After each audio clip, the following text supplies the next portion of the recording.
Olá, então seguindo essas aulas de física do estado sólido, então estamos tratando aqui do tema de vibrações atômicas, né? Então nós tivemos uma aula anterior nessa sequência falando de vibrações moleculares, que não está necessariamente dentro, né, da física do estado sólido, mas serve de base para a gente entender um modelo um pouco mais complexo, que sim estará dentro dessa área, tá?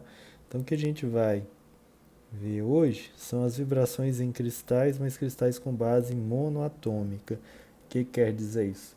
São cristais formados pelo mesmo tipo de átomo, tá? Tipo, por exemplo, um sólido de ferro, um sólido de alumínio, né? Que só tem ferro, só alumínio, por exemplo.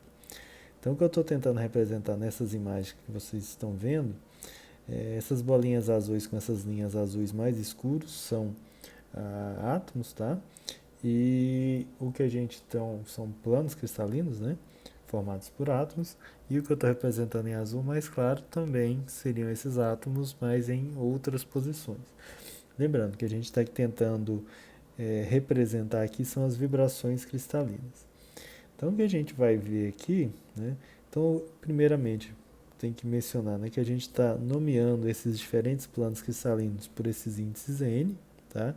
Então, eu tenho o plano N, eu tenho o plano N mais 1, N mais 2, N mais 3, eu tenho um plano N menos 1 também, tá? Então, esses diferentes planos, eles podem sofrer vibrações, e essas vibrações, como a gente vai ver, vão ter algumas relações com vetores de onda, tá? A gente vai chegar numa relação chamada relação de dispersão, que vai ajudar a gente a entender um pouco o que acontece aqui, tá?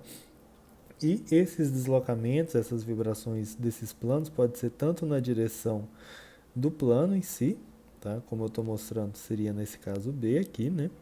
Então os átomos estão vibrando na direção do plano, mas eu tenho também vibrações nas direções perpendiculares aos planos, tá? E aí o que a gente pode pensar também são ondas longitudinais, quer dizer, a onda ela está se propagando para cá, da direita para a esquerda, e eu tenho os átomos vibrando nessa mesma direção.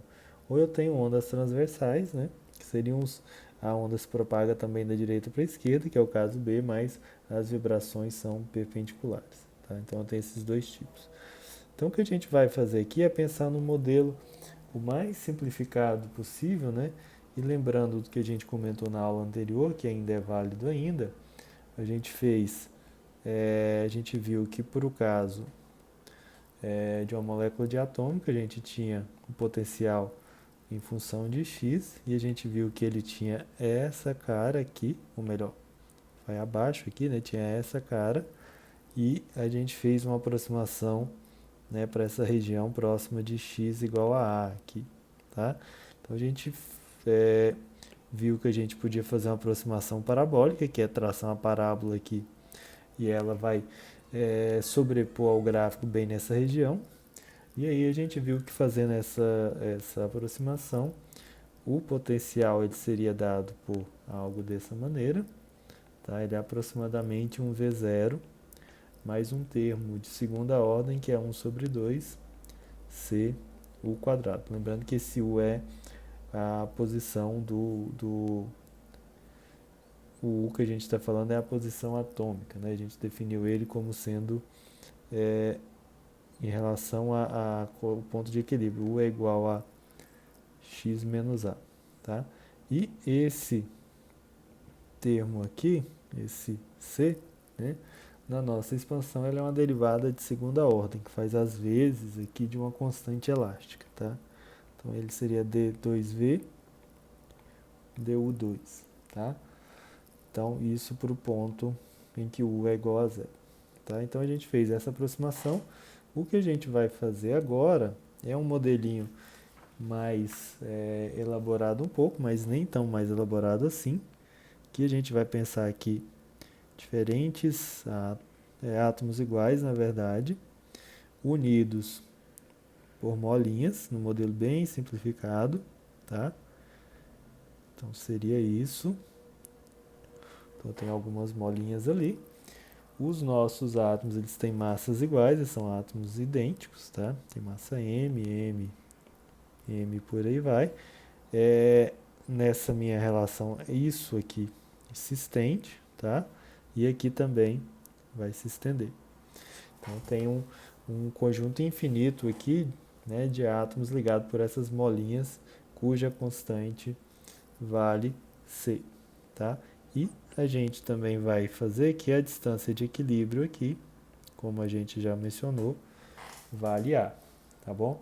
E aí eu vou ter diferentes átomos, né? Então vou chamar, por exemplo, vamos pensar aqui que nós temos, esse aqui seria o nosso átomo N, aqui eu tenho um N mais 1, seria esse, aqui eu tenho N mais 2 e por aí vai, e aqui para trás eu teria N menos 1, N menos 2 e assim sucessivamente, tá? De forma que eu vou nomear aqui, vou atribuir, né, para cada um desses átomos as seguintes posições, tá?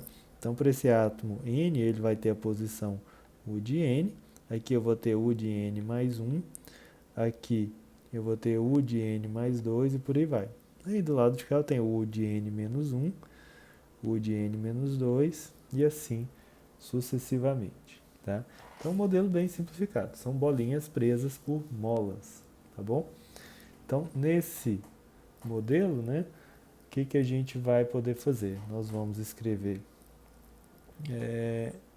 as equações de movimento, tá?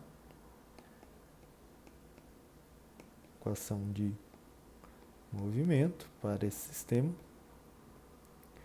E essa equação de movimento, né, é o seguinte, é a massa vezes a aceleração, né, lei de Newton, igual à força resultante aí desse sistema.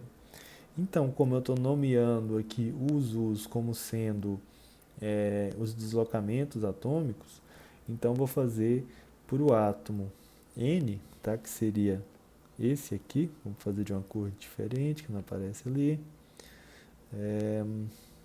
esse azul aqui. Então, estou falando desse átomo aqui, tá? Então, estou falando do átomo UN. Então, qual seria a equação de movimento para ele? Eu tenho que colocar a massa dele, que é m, e aí eu tenho que escrever a aceleração.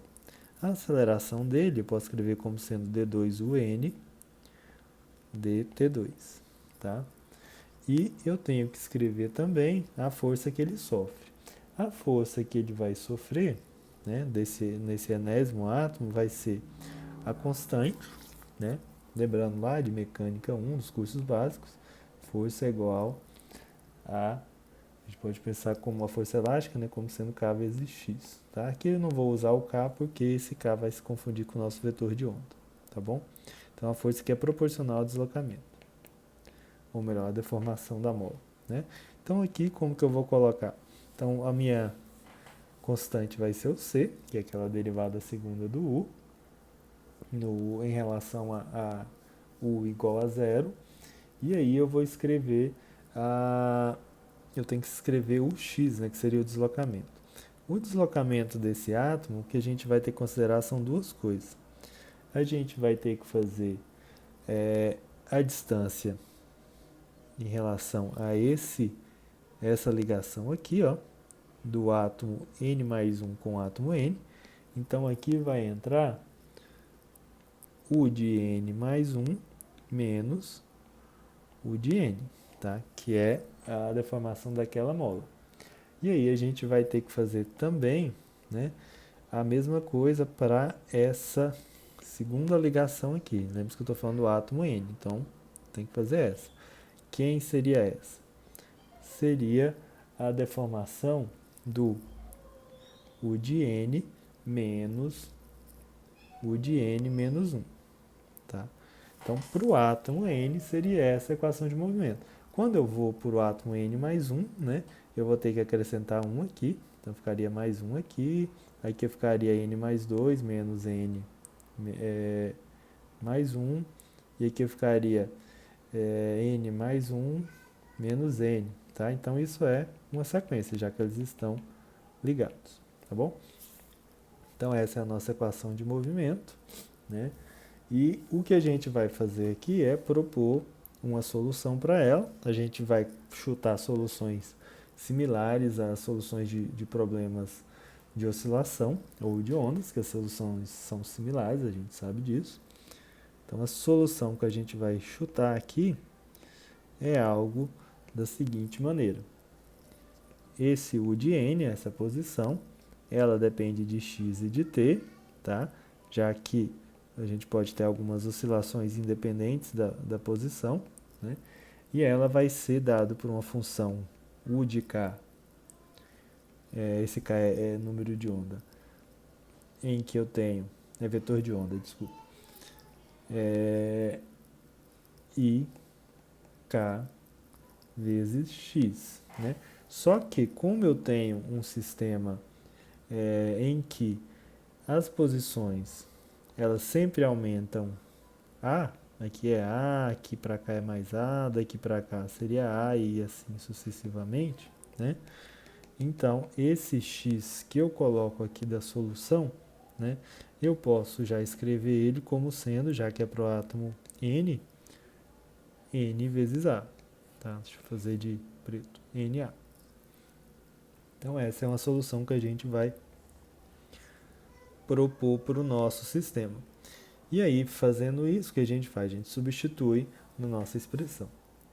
Repare na nossa equação de movimento. Reparem que aqui eu tenho a derivada em relação ao tempo, e nessa segunda parte não aparece a parte do tempo, né? Então, deixa eu só fazer esse N mais com cara de N. E os N's às vezes parecem H's. Então, eu fico com M. Eu vou ter exponencial de I k n a, já que ela é independente do tempo. Tenho derivada segunda de U de K, vou deixar só assim. dt2, e do outro lado eu vou ter C, abre colchetes. Então, repare, eu tenho aqui U de N mais 1. Então, eu vou ter U de K aparece aqui.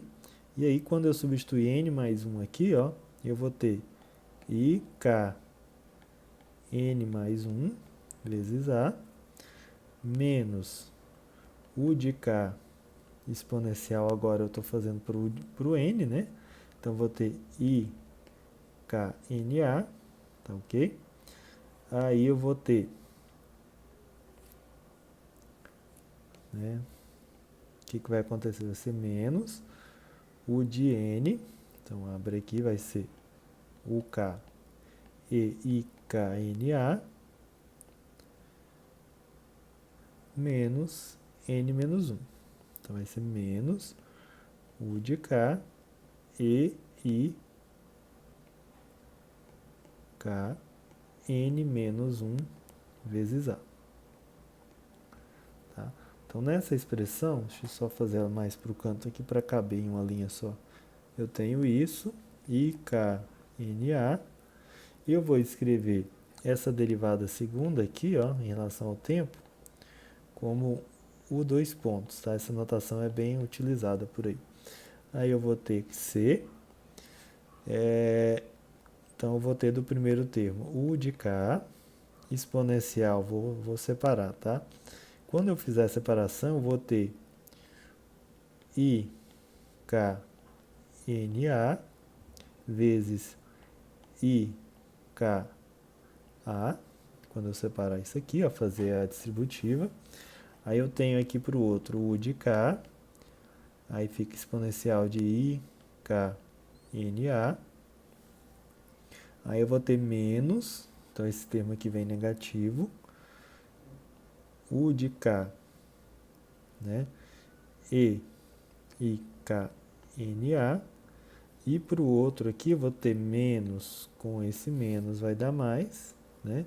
Então vai ser mais, então não coube aqui ainda, mais U de K e IKNA, ainda tem o exponencial de IKA, tá bom? Reparem o seguinte, todos os termos, eles têm esse termo aqui, ó, IKNA, IKNA, IKNA, IKNA, e KNA, tá bom? Então todos têm esse termo, então eu fico com M, UK, dois pontos, aí eu fico com, deixa eu fazer um pouco mais organizado, M, UK, dois pontos, igual a constante, né? Esse termo U de K também aparece em todos, eu posso colocar ele aqui, e eu fico com, aqui vai sobrar IKA, no segundo e no terceiro, né? Reparem que esse termo aqui ele é exatamente igual a esse, então vou ter menos duas vezes. E reparem que o de K já está aqui em evidência e KNA é o mesmo termo que a gente colocou, então vai sobrar só esse 2. Aí do último eu vou ter mais E e K, tá? Sobrou só isso, vocês podem checar por aí. Então, vejam só. Então, eu tenho isso, M, U de K, dois pontos, C, U de K. Esse termo aqui, ó, E de IKA, tem um sinal negativo aqui que eu perdi ele, né? Que é esse sinal aqui, ó.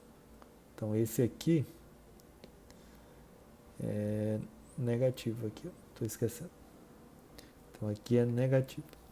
Então, E de exponencial de IKA mais E exponencial de menos IKA, isso na verdade é duas vezes cosseno de Ka.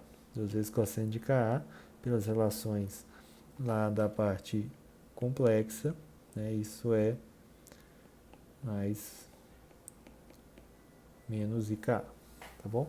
Então eu posso substituir aqui por duas vezes cosseno de Ka menos 2, então fico com isso. Esse 2 aparece nos dois termos, então eu posso botar em evidência. Então, fico com derivada de segunda de U de K, duas vezes C U de K, cosseno de KA menos 1. Tá? Aí eu posso também pensar em um tipo de solução para esse termo aqui, né? Lembrando que a gente definiu ele como dependendo apenas do tempo. Então, deixa eu só salvar aqui, para a gente não perder o que a gente fez até aqui agora. Mas se a gente observar aqui para trás, ele fez uma solução em que ele depende só do tempo, tá bom? Então, a solução para essa outra equação também, né? Essa é uma solução 2, ou uma solução linha, digamos assim. Esse U de K, ele depende do tempo, e ele pode ser dado por uma função que é uma amplitude exponencial de menos I ômega K vezes T. Lembrando que esse ômega é uma frequência, ele pode depender do K que está dentro aqui do cosseno, tá bom? Então, quando a gente substitui essa outra solução nessa equação, né, o que a gente vai obter? Eu vou ter a massa. Quando eu faço a derivada segunda dela, que é isso em relação ao tempo, eu vou fazer a derivada do expoente, né, da exponencial. A primeira derivada cai em menos I ômega K. A segunda derivada vai cair novamente, menos I ômega K. Como caíram dois sinais negativos, fica positivo, mas eu tenho I ao quadrado. I ao quadrado a gente sabe que é menos 1. Então aqui fica menos ômega K, certo? Da derivada. Aí continua aí a amplitude A, I ômega K de T. E aí do lado direito eu fico com duas vezes C U de K. E U de K é isso que eu já escrevi, né?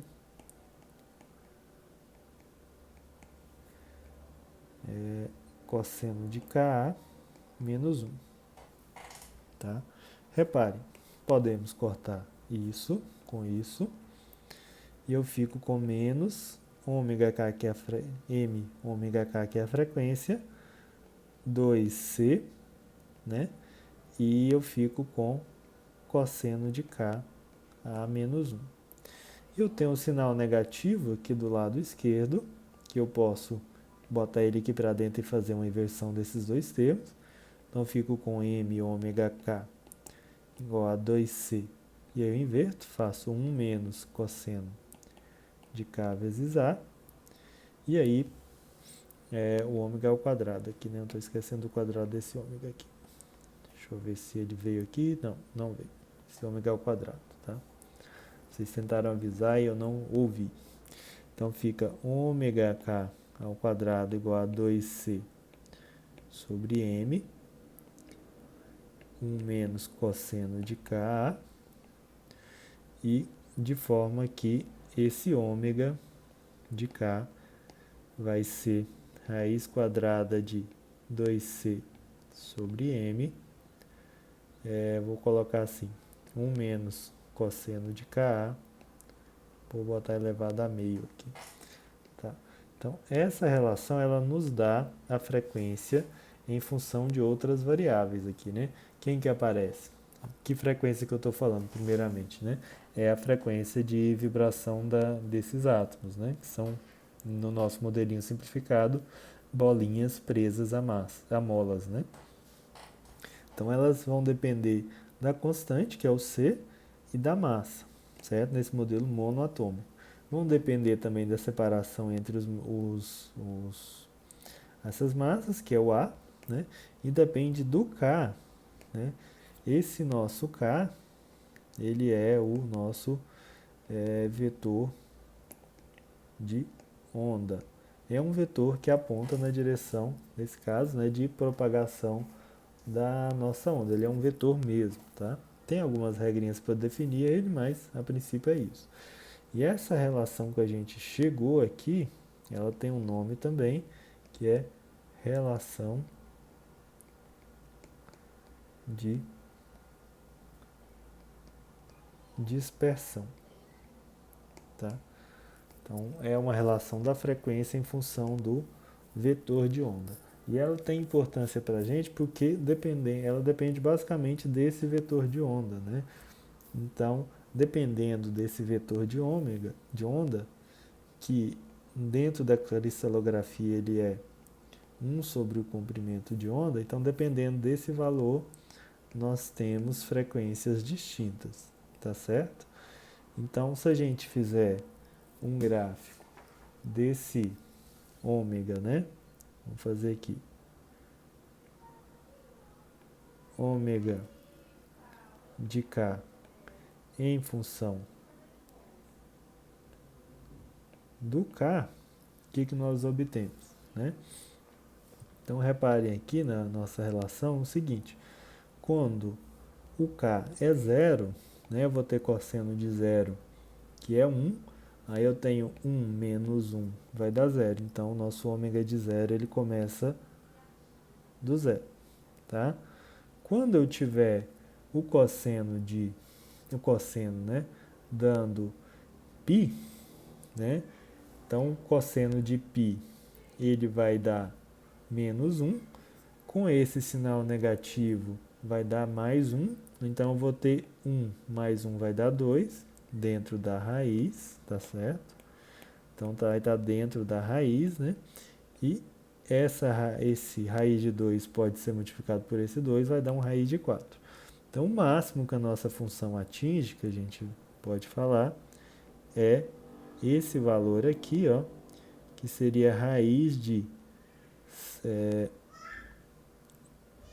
4c sobre m, tá?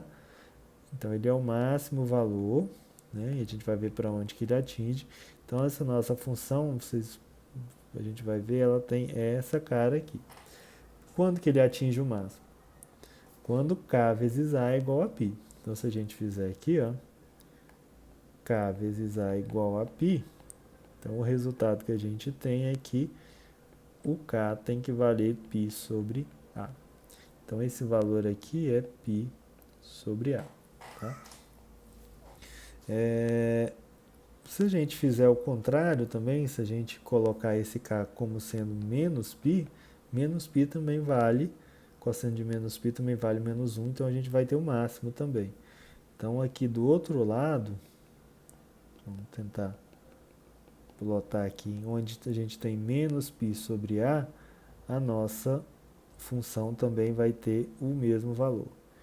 E ela vai fazer isso aqui, tá? A gente pode ver, mas eu não vou aprofundar nessa aula, mas ela atinge aqui o topo dessa curva e daqui para frente ela simplesmente repete o que a gente já teve, tá? Então ela vai seguir aqui da mesma maneira que a gente teve agora, por exemplo, aqui para 2π sobre a, tá? E do lado de cá, a mesma coisa aqui, para menos 2π sobre a. E assim ela segue.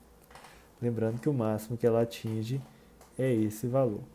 Então, como ela se repete, a gente só precisa tentar compreender os valores de K que estão dentro dessa região aqui, ó.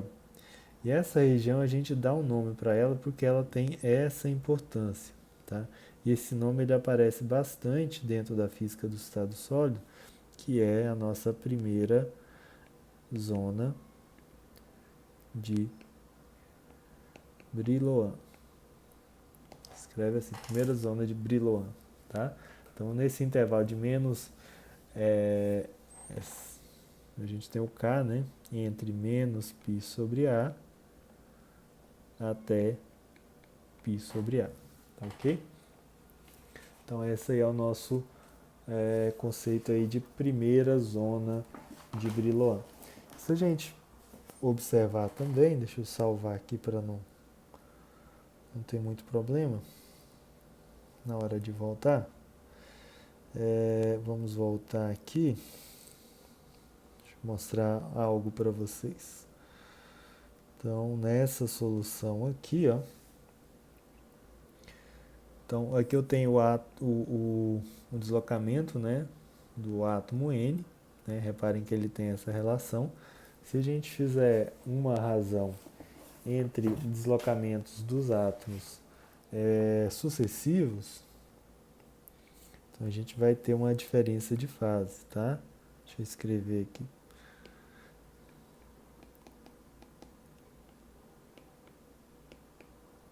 Diferença de fase. Então a solução que a gente propôs lá atrás era essa aqui, tá? U de N, X de T, U de K, que depende só de T, né? Exponencial de IK NA. Se eu faço a razão entre U de Kn mais 1 sobre, ou melhor, U de N mais 1 sobre U de N, eu vou ter sempre o mesmo U de K, tá certo? Ele não depende do N, né? Mas aqui eu vou ter IK N mais 1 vezes A e dividido por IK NA, né? IKNA está aqui, ó, tá certo? Então, quando eu faço essa razão, vocês podem ver, vai sobrar somente IKA. Então, esse termo aqui é a nossa diferença de fase das vibrações, tá? Então, é esse termo aqui que dá a diferença de fase. Então, como essa diferença de fase, né, ela depende do IK vezes A, né, então deixa eu só escrever aqui mais N mais 1, U de N. IK vezes A, né? Então, quando a gente está no centro da zona de Brillouin, então eu vou ter exponencial de I, o K igual a 0, vezes A. Então, eu vou ter igual a 1, né?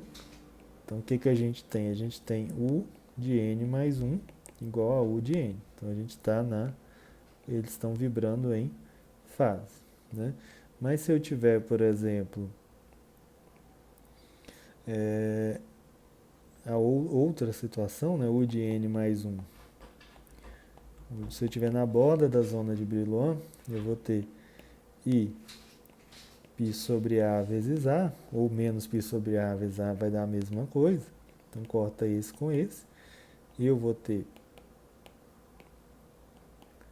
exponencial de I vezes π. Isso aqui, né, da relação de Euler, isso é cosseno de π mais I seno de π. I seno de π dá zero, né? E esse caso aqui eu tenho menos 1, né? Então eles vão estar vibrando em fases opostas. Então vai dar menos U de N, tá certo? Então eu posso fazer essas relações, né, considerando essa nossa relação de dispersão que a gente chegou, tá? Que é essa relação aqui.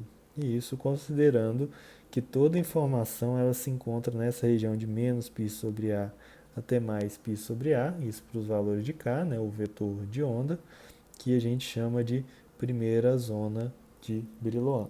Tá? Depois eu vou dar sequência nessas ideias para o caso da vibração